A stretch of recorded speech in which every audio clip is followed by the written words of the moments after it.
Welcome to the channel. Today, I bring you a story so unbelievable, it seems like something straight out of a Hollywood comedy.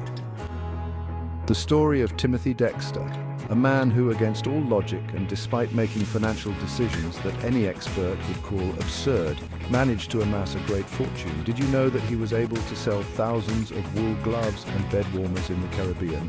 And no, it's not a joke. This is just one of the many feats that made him the luckiest man in business. But was it just luck? Or was there something more behind his decisions? Let's find out together. From his humble beginnings as a tanner's apprentice to his outrageous investments, Timothy Dexter teaches us how a mix of audacity, naivete, and luck can defy the laws of economics. Are you ready to meet this peculiar character? Let's go.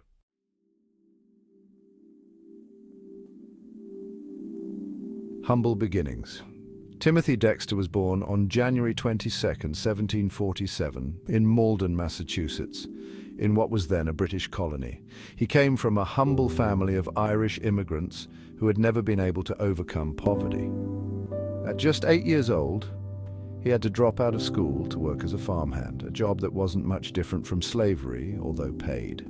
After 8 years of work, he was free, and at the age of 16, he moved to Boston in search of a trade. There, he found work as a tanner's apprentice, an occupation he would hold for a decade. But his life changed dramatically when, thanks to fate, he married Elizabeth Frothingham, the widow of a wealthy tanner. Although Elizabeth was older than him, the marriage gave him a solid economic standing and allowed him to move to Charlestown, an elite neighborhood in Boston.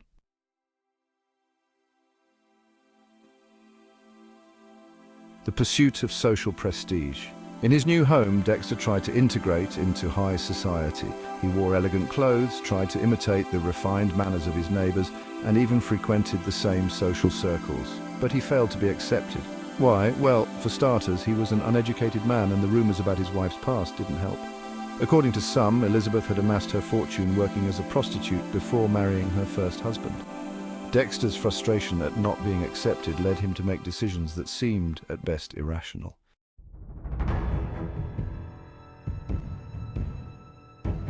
Buying Continentals. In 1781, during the American Revolutionary War, Dexter decided to invest all of his and his wife's savings in a nearly worthless currency known as Continentals. These bills issued by the Continental Congress had been devalued by overprinting and British counterfeiting. At that time, their value was practically zero, to the point that the expression, "not worth a continental," was born to refer to something useless. While the wealthy only bought small amounts to show support for the independence movement, Dexter acquired most of the Continentals in circulation. His neighbors laughed at him and thought he had ruined his life. However, fate had other plans.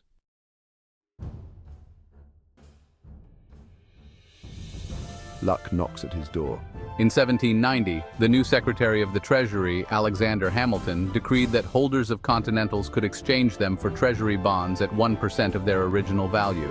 Although for many that compensation meant very little, for Dexter, it was a gold mine. Since he had bought the bills for almost nothing, his return was enormous.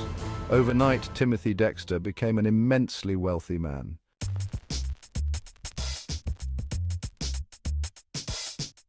Rich, but still looked down upon by Charlestown's high society, Dexter decided to move to Newburyport, Massachusetts, where he bought a luxurious mansion and started exporting goods on his own ships.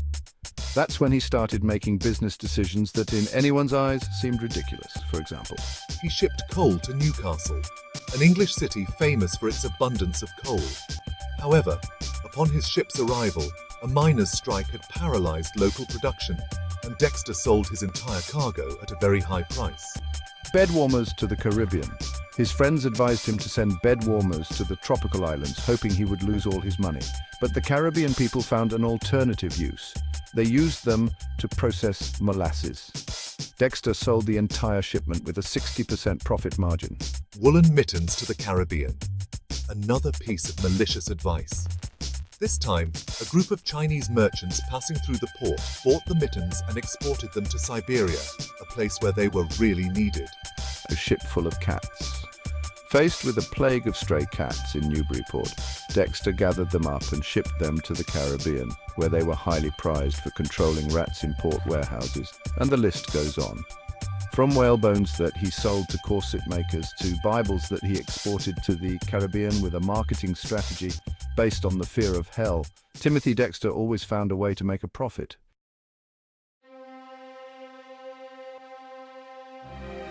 In a particularly bizarre episode, Dexter faked his own death to see how his friends would react. When he discovered that his wife wasn't crying, he came out of hiding enraged and hit her with a cane for her lack of emotion. He insisted on being called Lord Dexter and paid children to do so. He also went so far as to publicly deny that his wife was alive, referring to her as a ghost. With his growing fortune, Dexter decided to build the most extravagant mansion in Newburyport. He added minarets, columns with statues of historical figures, and a statue of himself with the inscription, "I am the first in the East, the first in the West, and the greatest philosopher in the world." His behavior also became more eccentric. Timothy Dexter died on October 23, 1806, but not without leaving his mark. He wrote a book titled A Pickle for the Knowing Ones, a chaotic and rambling work that lacked punctuation.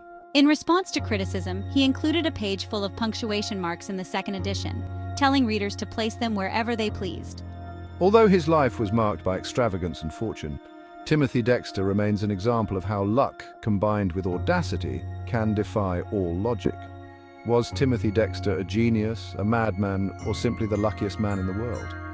Whatever the answer, his story shows us that reality sometimes can be stranger than fiction.